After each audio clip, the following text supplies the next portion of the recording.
우리는 지금 사순절 기간을 보내고 있습니다. 마지막 종료주의를 맞이했습니다.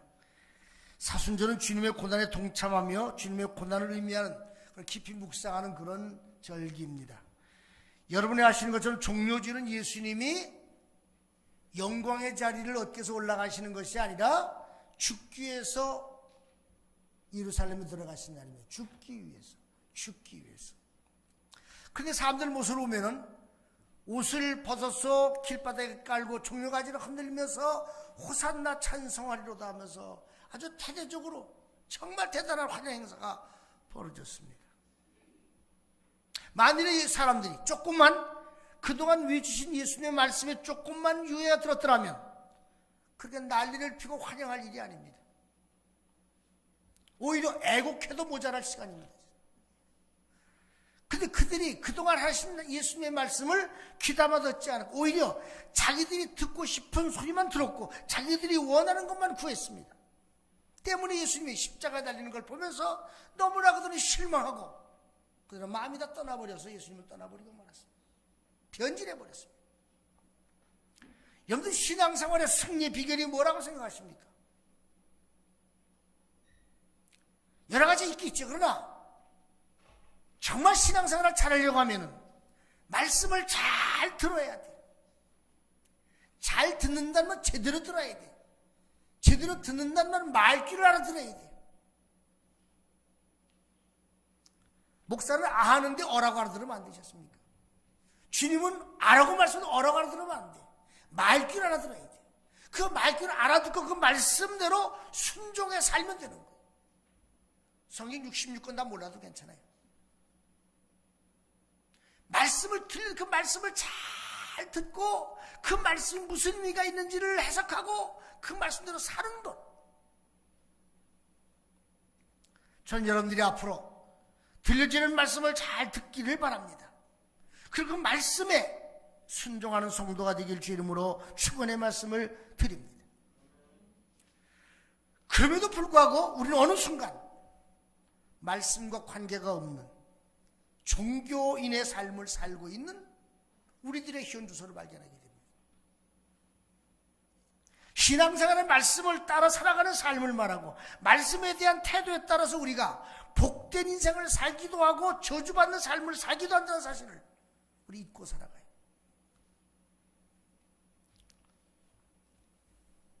기차가 지나가는 건널목에는 차단기가 있습니다. 땡땡땡 울면 차단기가 내려갈 때쯤 되면은 가던 차는 서야 돼요. 그렇죠? 서야 돼. 그런데 내려가는 걸 보면서 괜찮겠지 하고 달려가요. 어떻게 됩니까? 오는 기차 속도를 이기지 못해서 받아가지고 밀려서 30m 밀려서 차가 아주 박살나서 죽은 경우가 있어요. 자만이죠. 우린 자만하면 안 돼요. 그렇게 안 살아도 괜찮아. 지금까지 살아왔는데 뭘 문제가 없는데 넌 자만해. 신명기는 민수기가 끝나는 대목에서 시작해서 모세의 죽음으로 끝을 맺는데 신명기는 시작부터 마지막까지 어떤 역사적인 전개, 이스라엘 자손들이 무슨 일을 했다는 활동도 기록도 있잖아요. 단지 이스라엘 백성들이 약속의 땅에 들어가기 직전에 모세가 백성들에게 들려주는 말로 이것은 말이다. 그런 뜻을 가지고 신명기라고 줬어요. 거기에는 그들이 약속의 땅에 들어가서 성공적인 삶을 살기 위해서, 행복한 삶을 살기 위해서 어떻게 해야 되느냐에 대한 말씀으로 가득 차 있어요. 이건 이렇게 해라, 이건 이렇게 해라, 이건 하지 말아라, 이런 얘기를 전부 다. 특히 오늘 보면은 신명기의 가운데 모세의 마지막 설교인데 설교 핵심이 이거예요. 너희가 하나님의 말씀을 청종하고, 청종이 뭔지 아시죠? 잘 듣고 해, 청종하고, 그리고 그 말씀에 순종하면 어떻게 돼요? 너희가 복을 받을 것이다. 너희가 복을 받을 것이다. 네가 네 하나님 여호와의 말씀에 청종하여 그 율법책에 기록된 그의 명령과 규례를 지키고 네 마음을 다하여 뜻을 다하여 여호와 네 하나님께 돌아오면 네 하나님 여호와께서 네 손으로 한 모든 일과 내 몸의 소생과 내 가축의 새끼와 내 토산의 소산을 많게 하시며 네가 복을 주시되 곧 여호와께서 네 조상들을 기뻐하신 것과 같이 너를 다시 기뻐하사 네게 복을 주시리라. 그렇게 말해요. 그러면서 모세가 하는 말이 뭐라고 했느냐 재밌어요. 덧붙여서 이거 말씀 어려운 게 아니다. 이게 어려운 게 아니야. 어렵지 않다는 말은 너희들이 이해하지 못할 정도로 어려운 말이 아니라는 거야. 네가 지키지 못할 정도로 어려운 말이 아니라는 거야. 한국교 목사님들 가운데 가장 쉬운 설교하기로 정평이 나 있는 분이 작고 하신 한경진 목사님이에요. 다른 분들의 설교집을 보면 설교가 어려워. 굉장히 어려운 문자도 있어요. 근데 한경진 목사님 설교는 굉장히 쉬워요. 마치 이야기책 읽는 것 같아요. 그러나 어린아이부터 어른까지 읽고 다 이해가 되어져. 근데 어떤 분의 설교는요, 이해가 안 돼, 읽어도. 이게 무슨 소리인지 모르겠어. 어려워. 지식이 많은 분일수록 그래. 신학교 다닐 때 설교학을 공부하면서 교수들이 그래요. 설교란 본문을 떠나서 안 된다. 너무 예화가 중심이어서도 안 된다. 윤리적 설교도 안 된다. 현실 도피적인 설교도 안 된다. 인기 영합적인 설교도 안 된다. 기복적인 설교도 안 된다. 현실 도피적인 설교도 안 된다. 신비주의 설교도 안 된다. 참 안 되는 게 많아. 다 빼라는 게 전부 다다. 원 텍스트만 설교해라. 그래서 그때는 참 설교하기가 어렵다. 목회하면서 반응을 보니까요, 교인들의 반응이 목사 설교에 따라서 달라져. 은혜 받기도 하고 받지 못하기도 하고 시험 들기도 하고 여러 가지 반응이 있어. 근데 목회는 한 가지가 빠져 있어. 그게 뭐냐? 설교의 대상이 다양하다는 거야. 학교 가면은 1학년, 2학년, 3학년 그렇죠? 5학년, 6학년 달라. 중학교 달라. 대학교 달라. 그 학교에 따라서 학부에 따라서 강의 내용이 달라져요. 근데 교회는요, 어린아이부터 저기 100살 먹으신 어르신까지 다 있어. 그렇죠? 그 대상이 그래. 그 대상을 놓고 설교해야 되는데 너무 쉬워도 문제, 너무 어려워도 문제. 참 목회가 어려워요. 그 40년 넘게 50년 가까이 설교를 해왔어요. 그럼 지금쯤은 쉬워야 되죠. 그렇죠? 쉬워야 되지 않았습니까? 그런데 사실 지금도 어려워요. 설교가. 지금도 어려워요. 여러분들 아시는 것 제 설교가 3월 30일자로 끝났어요. 설교 제목 주는 게 있지 않습니까? 그때 끝나고 돼 있었어요. 여러 상황 때문에 제가 이제 지금도 하고 있습니다만, 뭘 설교하지 다음 주일은 고민에 빠졌어요. 어떻게 설교해야 되지? 몇 시간씩 밤을 새면서 준비를 해요. 이렇게 또다시 또 봐요. 또다시 읽어봐요. 문제는 설교를 준비하는 사람도 어려운데 듣는 여러분들이 쉽게 들어야 되는 거예요. 설교가 이해가 되십니까? 제가 하는 설교가 이해가 되세요? 못 알아듣잖아요. 그렇죠? 대답하는 거 보니까. 제가 한 설교가 이해가 되세요? 알아들 수 있으세요?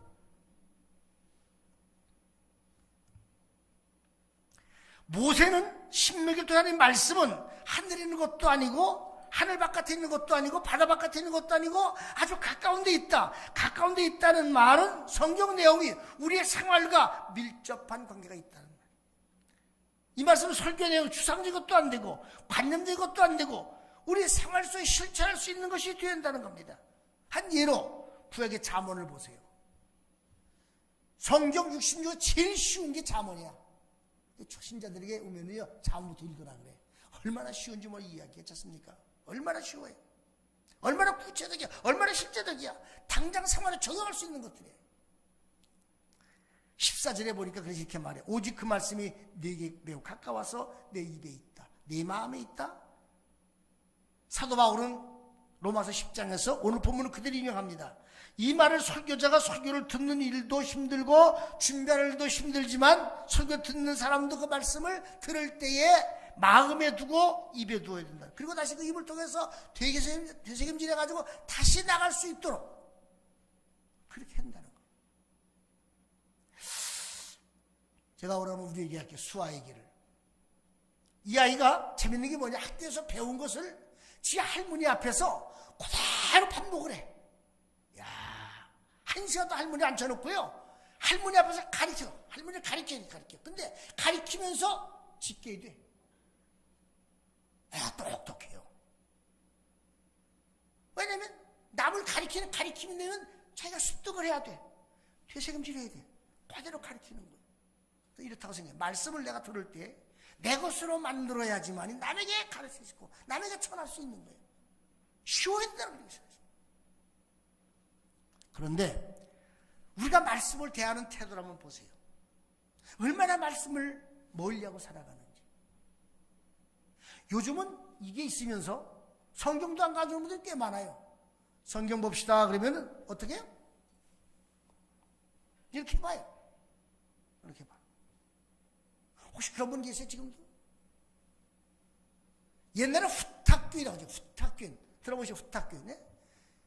성경책 가져왔다가 집에 갔다가 얹어놔. 일주일 먼지가 쌓여.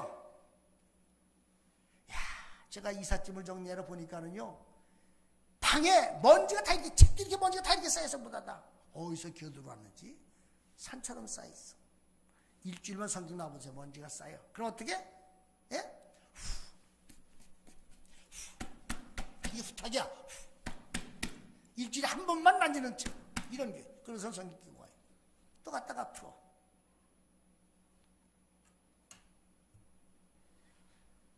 과거 이스라엘 백성도 어떻게 했는지 아십니까? 하나님의 말씀을 미간에 붙이고 손목에 메고 입술에다 문 바깥에다가 다른 문석재 달아놔. 들어오면서 나가면서 읽어. 그 말씀을 그리고 붙들고 살아. 생명처럼. 왜냐? 그 말씀대로 지켜 살면 뭘 받아? 복을 받아. 말씀대로 지켜 살면 어떻게? 저주를 받아. 실제로 그랬어요. 말씀과 모를 때 그들은요, 고난을 겪었어요. 얼른 엄청난 재난을 겪었어요. 그러나 말씀대로 순종해서 살 때님이 그들의 복을 쏟아 부어주셨어요. 모세는 오늘 본문을 통해서 우리에게 하시는 말씀이, 우리가 하나님의 말씀을 청종하고 순종하면 생존의 복을 받고 번성의 복을 받고 이 땅에서 우리가 땅을 찾아는 복을 받는다. 그리고 20절에 생명의 복을 받고 장수의 복을 받는다. 그렇게 말씀했어요. 그래서 우리가 하나님이 주시는 축복을 받기 위해서는 어떻게 되느냐? 하나님의 말씀을 잘 듣고, 아멘, 잘 듣고 어떻게? 실천하기에 힘써야 돼. 말씀대로 순종하려고 노력해야 돼. 아멘입니까? 응? 소규의 경리기라고 일로 듣고 일로 다 버리면 안 돼요. 말씀을 듣고 순종하세요. 그럼 복을 받아 반드시. 하나님의 약속한 것은. 응? 만일에 말씀을 받아들이지 않고 순종하지 않으면 어떻게 되냐? 18절에 보니까 너희가 반드시 망할 거다. 얼마나 무서운 말씀이에요? 망한다는 거예요. 우리가 세계 지도를 딱 펼쳐놓고요, 대부분 예수 믿는 아들은요 다 잘 살아. 예수 믿지 않는 아들은 다 못 살아. 전부 다. 사회주의 국가, 공산주의 국가, 잘 산 나라가 별로 없어지겠습니다. 간혹 비기독교 국가이면서 번영을 누리는 국가가 있긴 있어요. 근데 그런 나라에 대해서 18절 뒷부분에 그 답이 나와 있는데 이렇게 말해. 너희가 요단에 건너가서 차지할 땅에서 너희의 날이 길지 못할 것이다. 그 번영이 오래가지 못할 것이다. 오래가지 못한다는 거예요. 사람에게 물어요. 예수 믿는 게 어렵습니까? 쉽습니까? 여러분들, 예수 믿는 게 어려워요? 쉬워요? 마스크 썼다고 대답을 안 드리는 건가 제가? 예수 믿는 게 어려워요? 쉬워요? 뭔 소리 뭉개져가지고 못 듣겠어요. 어떤 사람이 예수 믿는 게 쉽다 그래. 어떤 예수 믿는 게 어렵다 그래. 근데 모세가 뭐라 말하냐? 예수 믿는 게 어렵다는 게 아니에요. 말씀대로 사는 게 어렵지 않다는 겁니다. 세상에 어느 선생님이 학생이 풀 수 없는 문제를 내주고 풀라 그러겠습니까? 선생님이 가르친 것들을 가지고 문제를 내는 거예요. 그걸 풀지 못한다면 누구 책임이야? 학생 책임이죠.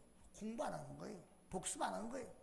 그러나 만일에 가르치지 않은 걸 문제 냈다, 그건 선생님 잘못이죠. 오답을 냈다, 그건 문제가 있는 거 선생님이죠. 하나님 그렇지 않아. 우리가 실천할 수 있는 문제들을 내놓고 이렇게 살라고 말씀하십니다. 문제는 사도 바울의 고민이 우리의 고민이라는 거예요. 그 무슨 고민이 뭐냐? 바울이 이렇게 말해. 원함은 내게 있으나, 따라합시다. 원함은 내게 있으나, 원함은 내게 있으나 내가 그대로 살지 못한다. 아, 곤고하다. 그렇게 하고 싶어. 근데 안 돼. 그렇게 살고 싶어. 근데 안 돼. 그렇게 믿고 싶어. 근데 안 돼. 마음은 있어. 그래서 난 괴로워. 이게 우리들의 고민 아닙니까? 우리들 숙제 아니에요? 왜 그렇다고 생각하세요? 인간은 근본적으로 거룩하게 지어졌고 선하게 지어졌어요. 그냥 잘해보려는 의지, 제대로 살아보는 의지, 착해 사는 의지, 좋은 뜻을 이루고 싶은 의지가 우리에게 다 있어요. 태어난 아이들 보세요. 천사 같아, 안 천사 같아요? 야, 그런 천사가 어디 있어? 그런 천사가 웃어만 줘도 좋아하지 않습니까? 한번 웃으면은요, 기절해 얼마나 이쁜지. 천사 아닙니까? 예? 세상에 태어난 아이 강도가 어디 있어요? 살인자가 어디 있어요? 없어요. 천사예요. 그게 본래 모습이에요. 그런데 이 아이들이 가면서 바뀌어. 그렇죠? 바뀌어. 사람을 죽이고 폭력을 행사하고. 왜 그래요? 죄를. 문제는 바울처럼 좋은 뜻을 유지하고 실천하는 능력이 부족해. 문제가 뭐냐? 죄 때문에 그래. 요즘 결혼했다가 이혼한 사람들이 나와가지고 다시 또 만나서 하는 게 드라마 텔레비전 나오더라고요. 그렇죠? 재밌는 게 왜 쟤들이 이혼했을까 모르는데 가장 큰 원인 중에 하나가 부모 때문에 그래. 지들끼리는 좋아. 지들끼리 괜찮아. 사랑해 지금도. 부모가 끼어들어와서 부모 때문에 문제가 생겨가지고 부모 때문에 이혼해. 여러분들 아이들 시집보내 장가보내거든요. 간섭하지 마세요. 지들끼리 잘 살면 그냥 박수 쳐줘. 아멘? 예? 그 간섭해서 어른 노릇하려고 어른 대접 받으려고 하다 보니까는 다 문제가 지들도 못 살고 애들은 불행해지는 것이 있습니까? 인간은 가만 내버려 두면은요, 잘 살아, 착하게 살아. 근데 이 마귀가 그거를 못 봐서 뭐야? 죄를 짓도록 만들어. 범죄하도록 만들어. 아시겠습니까? 그래서 인간의 본성이 죄로 오염되어 있어. 그러다 보니까 마태복음 26절 41절에 마음은 원하는데 육신이 약하다는 겁니다. 이것이 인간의 실존이야. 거룩한 열망은 있지만 죄로 인해서 그렇게 살 수 있는 능력을 잃어버려서 어떤 사람은 아예 거룩하게 살기를 포기하거나 아니 극단적인 처방을 선택은 아니면 매일같이 번면하며 살아가. 괴롭다. 난 죄이냐? 나 같은 죄는 죽어야 돼. 뭐 이래가면서 착착하면서 살아가. 그래도 우리가 신앙인이라면은 믿음의 길을 걷는다는 것이 무엇인가를 깊이 생각한 건 뭐냐?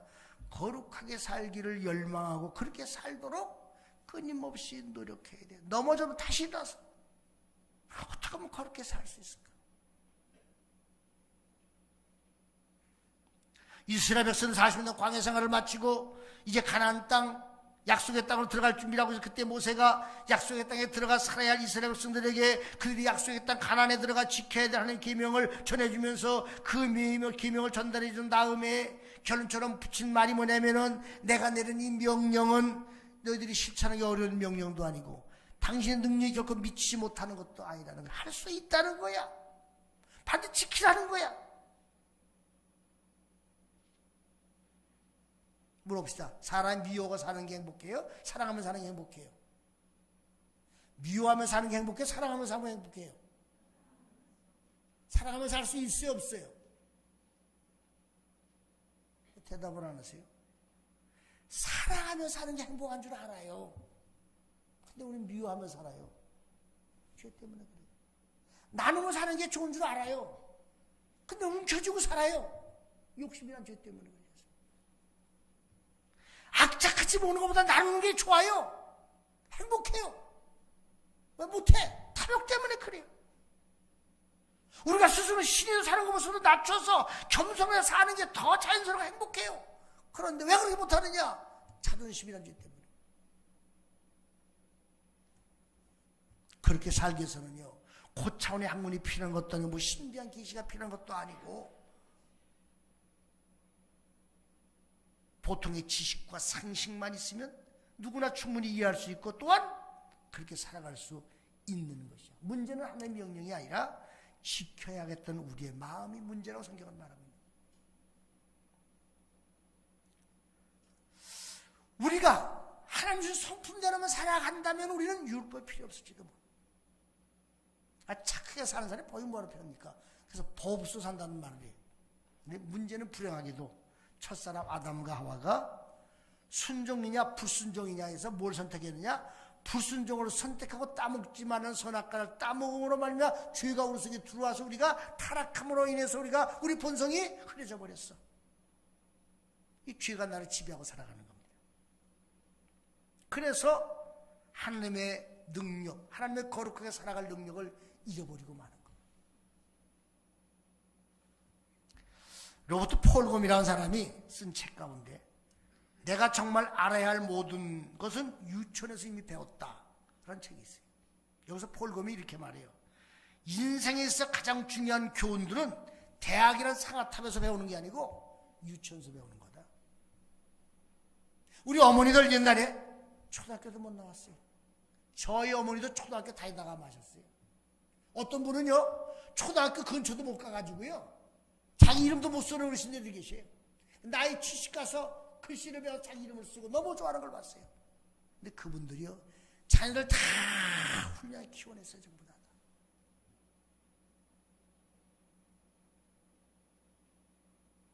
대학 안 나왔어요. 그분들 다.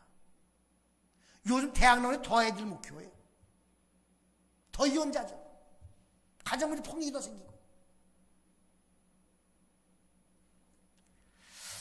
우리가 중요한 것은요 가장 기본적인 것, 가장 기초적인 것에서 유치원 때 어릴 때 배웠던 것만 잘 지켜도 각자 행복할 수 있고 이 사회가 행복할 수 있다는 것이죠. 그게 뭔지 아시죠? 모든 걸 나누라. Share everything이라 그래. 모든 걸 나누라. Free fair. 공정하게 행동해라. Don't hit people. 때리지 마라. 폭력을 행사하지 말아라. 나 자신이 어지럽힌 건 네가 치워라. 응? 내 것 아니면 가지지 말아라. 음식 먹기 전에 손 닦아라. 변기 사용하는데 물 내려라. 이 말이 어렵다고 생각해서 손 들어보세요. 어려워요, 안 어려워요? 어려워, 안 어려워요? 쉽다고 해서 쉬운 거 손, 쉽다고 생각해서 손 들어보세요. 쉽다고, 야, 쉽다. 아이, 쉬운 거. 뭐, 손을 안 드세요? 너무 쉬운 거야. 유치원 가면 다 가르치는 거야. 야, 손 닦고 밥 먹어라. 비행기에서 물 내려라. 남의 것 가지지 말아라. 때리지 말아라. 다 배우는 거 초등학교. 근데 그게 어른 사이에서 벌어지고 있어, 보다 다. 그래서 가정이 문제가 생기고 사회가 문제가 생기고 있습니다. 나라가 문제가 생기는 거 아니겠습니까? 예? 저 소련과 러시아, 우크라이나가 그래서 싸움 문제가 생기는 거 아니겠습니까? 왜 사람을 가도 총 쏴 죽여? 왜? 민간인을. 응? 누구나 알고 있는 기본 규칙. 이 규칙만 잘 지키면 내가 행복하고 가정이 행복한 건데 이게 그렇지 못해. 사람이 살아가는데 가장 중요한 원리는 대단한 것도 아니고 생소한 것도 아니고 우리 입술에 있는 것이고 우리 마음에 있는 것이고 손발에 있는 것이고 우리가 믿어 아는 것들인데 타락한 본성 때문에 이걸 살지를 못하기 때문에 타락한 본성이 고쳐지지 않는 한 우리는 아무리 마음을 단단히 먹고 결심을 단단히 해도 그걸 지켜나갈 수 없다는 것이 우리들의 문제이기 때문에 바울은 꼰고한 사람이구나 탄식하는 거 아닙니까? 그래서 바울은 나는 내가 원하는 선한 일을 행하지 않고 도리어 원치 않는 악한 일을 행한다. 바울은 원치 않는 일을 행하고 살았다. 그리고 나는 하나의 법칙을 발견했는데 나는 선행을 하는데 나에게 악이 붙어 있다는 거예요. 자꾸 나를 끌고 간다는 거죠. 끌고 간다는 거죠. 자꾸 나쁜 일을 끌고 간다는 거죠. 나의 속사람으로는 하나님의 법을 즐거워하지만 내 지체에 다른 법이 있어 내 마음의 법과 맞서 싸우면 내 지체에 있는 죄의 법이 나를 사로잡는 것을 내가 본다. 나도 모르게 그렇게 행해. 확 승질내고 보니까 나도 모르게 화가 났어. 그 우리가 사는 삶의 모습이에요.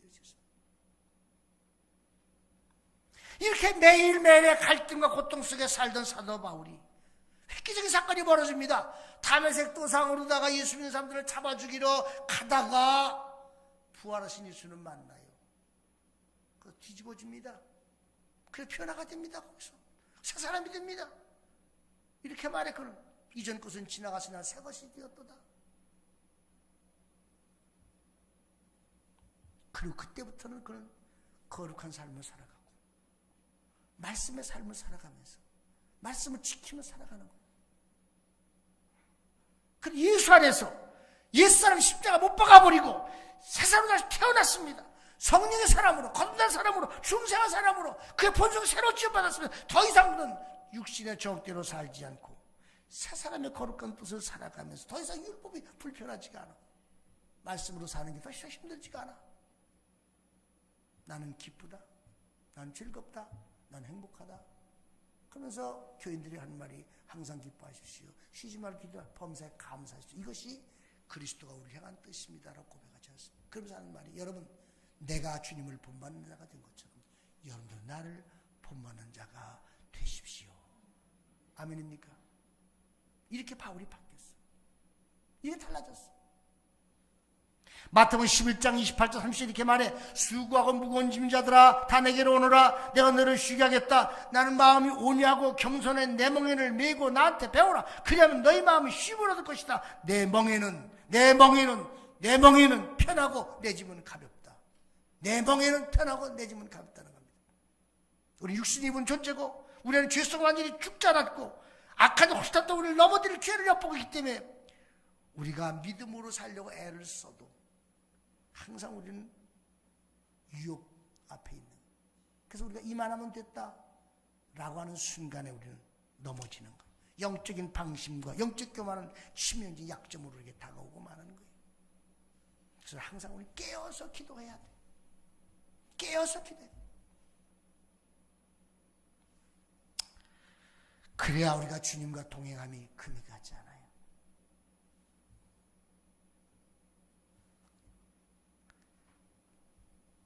부디 저와 여러분들 모두가 매일 주님과 거룩한 동행함으로 하나님의 말씀이 자연스럽고 편하고 쉽게 느껴지고 그걸 지킴으로 인해서 우리 자신의 삶이 행복한 길을 걸어갈 수 있기를 주 이름으로 축원의 말씀을 드립니다. 이 고난주간을 통해서 내 속에 있는 죄성을 발견한 걸 다 버리고 정말 충성하고 거듭나서 우리가 주님이 내 안에 내가 주님 안에 함께 거함으로써 주님과 동행하는 삶을 통해서 이루어지는 놀라운 축복과 은총을 누리고 사는 여러분들이 되시길 주 이름으로 간절히 축원의 말씀을 드립니다. 기도하시겠습니다. 자비로우신 아버지 하나님, 은혜를 생각할 때 진심으로 감사와 찬송과 영광과 존귀를 돌리옵나이다. 우리가 거룩하게 살기를 우리가 노력하지만 그렇게 되지 않는 것은 우리 안에 죄성 때문에 그렇습니다. 이 고난주간을 통해서 우리 죄를 버리게 하시고 나중에 예수 그리스도를 믿고 의지하면서 정말 진정으로 거듭나고 중생과 새로워짐을 통해서 우리가 이제 주님과 동행하는 삶을 살게 하시고 말씀에 순종하는 삶을 통해서 주시는 약속된 축복들을 누리고 사는 저희들이 되게 해주시옵소서. 코로나 오미크론에서 우리가 침체된 우리의 믿음을 회복시키게 하시고 이 고난주 한 주간을 통해서 기도함으로 우리 믿음을 다시 회복하는 역사가 있게 도와주시옵소서. 감사하며 예수 이름 받들어 간절히 기도하옵나이다. 아멘.